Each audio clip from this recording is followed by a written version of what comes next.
So you are on the home stretch, about to graduate from esthetician school. And first of all, congratulations. That is huge. Now, there's just one final step between you and getting your license, the Kentucky State Board exam. But don't you worry, we've got you covered. We're going to walk through everything you need to know so you can walk in feeling confident and walk out with that license in hand. Look, we know those official handbooks can be a little dense, so we've done the homework for you. We've gone through it all and pulled out the absolute must-know information. This is your clear, simple, step-by-step guide to crushing your exams. So first things first, who's actually running the show on exam day? You might be surprised to learn it's not the Board of Cosmetology themselves. They've actually brought in a special third-party service to handle everything. And that service is called PSI. The Kentucky Board of Cosmetology has contracted them to manage the entire testing process. And I mean everything, from the computer-based theory exam to the hands-on practical exam. So that means the PSI website is about to become your new best friend.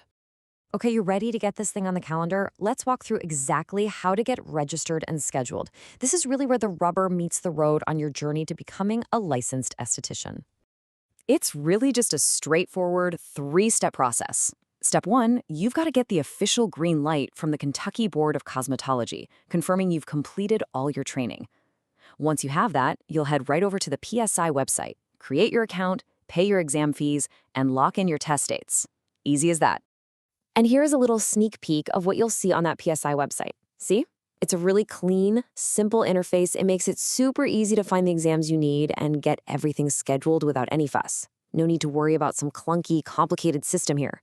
Now, here's a really important piece of info you got to remember. You can't just take both exams whenever you want. You have to pass the theory exam first, and only then can you schedule the practical hands-on part. So just focus on one step at a time.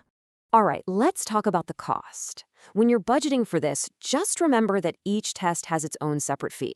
It's $85 for the theory test and then another $85 for the practical. And just a heads up, these fees are non-refundable, so make sure you're really ready to go when you book your date. Okay, so you're all registered? Now for the big question, right? What in the world is actually on the theory exam? Let's dive in and break down the content. If you're wondering where you should focus most of your study time, this chart right here is your treasure map. A whopping 40% of the exam is on safety and infection control. That is a huge piece of your final score. And we're not just talking about memorizing rules, we're talking about applying them in real-world scenarios. Think cross-contamination, bloodborne pathogens, and making sure every single tool is properly sanitized. So here are the quick stats for the theory exam. It's all on a computer, and you'll have 90 minutes to finish. Now, here's a little pro tip for you. You're going to see a total of 85 questions, but only 75 of them are actually scored. The other 10 are just experimental questions they're testing out for future exams. So if you hit a question that seems like it came out of left field, don't panic. It probably won't even count against you.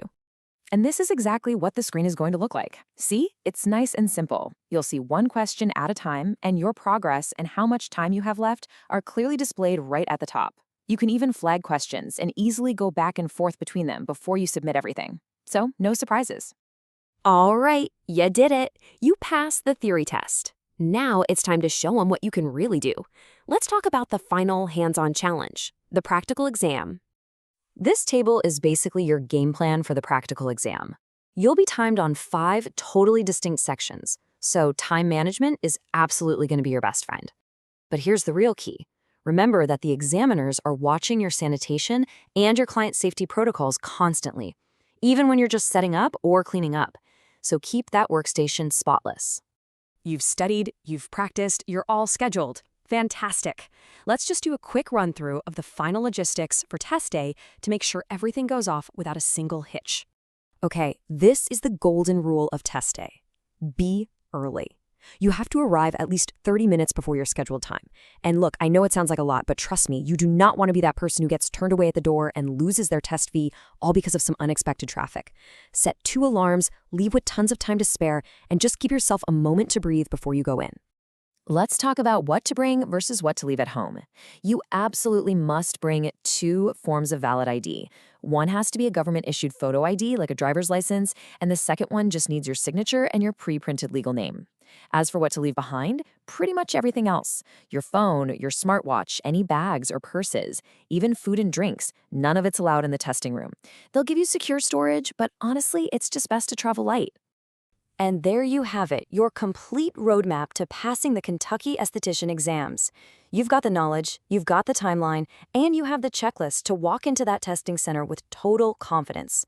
So now the only thing left to think about is, what are you going to do once you have that beautiful license in your hand?